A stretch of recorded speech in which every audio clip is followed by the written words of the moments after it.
everyone, it's Malak here. If you're looking for an interactive way to teach kids specific lessons on any topic tailored to their abilities and reading levels, picture cards are for you. Whether it's learning about new jobs like the one here, shapes, animals, or any new words, these cards can turn every lesson into a really exciting adventure. So let's dive in and I'll show you how you can make your own picture cards using Nookly. First thing to do when you navigate to the picture cards section is to pick your topic. If you know the topic that you want to tackle or discuss with your child, you can go ahead and type it directly. Alternatively, you can pick one of our sample searches, or you can also select from one of our ready-made templates and start right away. If you choose to select one of our ready-made templates, let's say school supplies, you'll be able to browse these cards right away and they'll be ready to go. So let's say you want to teach your child about learning new numbers. You can go ahead and select that right away. You'll then be taken to the second step. This is the place where you can tailor your cards to your learner's ability and suit it to the goal that you want to achieve for the lesson. First, you'll be able to select the card style. You'll be able to choose from pictures only and pictures and words. Picture only cards are ideal for younger learners or early visual recognition. It's also great for teaching object recognition, matching, or naming. Second option is pictures and words cards. This is perfect for older kids or those building vocabulary or reading skills.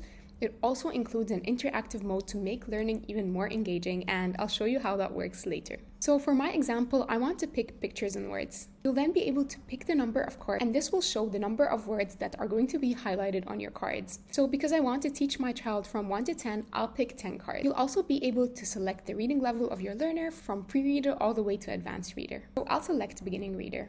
You'll also be able to select the child you want to have featured. If you have pre-existing child profiles, you'll be able to select them from the drop-down menu.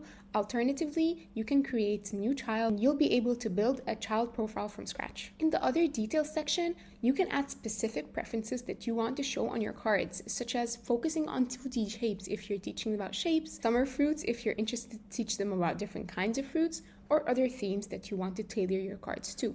In my case, I don't want to add any specific details because I just want to teach them about numbers from 1 to 10, so I'll leave that blank. Once you're happy with your choices, you can click on Generate. In this step, you'll be able to edit your cards and add in any extra details to the captions. If there's a specific caption you want to change, you can press on the pencil icon and add in any extra words or remove anything that you want to remove from the cards. For example, if I want to add the number 1 here as well, I can go ahead and add that to my card. Once you're happy with your edit, you can click on the check mark.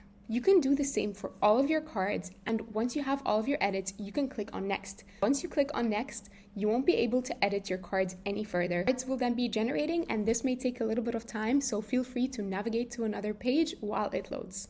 Once your cards are generated, you'll be able to see them all here. And if you want to interact with your cards, go ahead and click on Expand Cards. You'll be able to flip through them with your child and practice the different numbers. If you pick pictures and words cards, you'll be able to toggle the word on or off based on how you want to view the cards. Toggling the word off can be really helpful if you want to help your child practice word recognition. For example, you can ask them, what is the word here? And as soon as they say 1, you can toggle the word on. And that's it. If you love your picture cards, you can share them by getting a shareable link from this button. You'll also be able to view them in your reading nook at any point. I hope you enjoyed this tutorial, and if you're watching this on YouTube, don't forget to subscribe to our channel. So please share your picture cards with us. We'd love to see your creations. See you!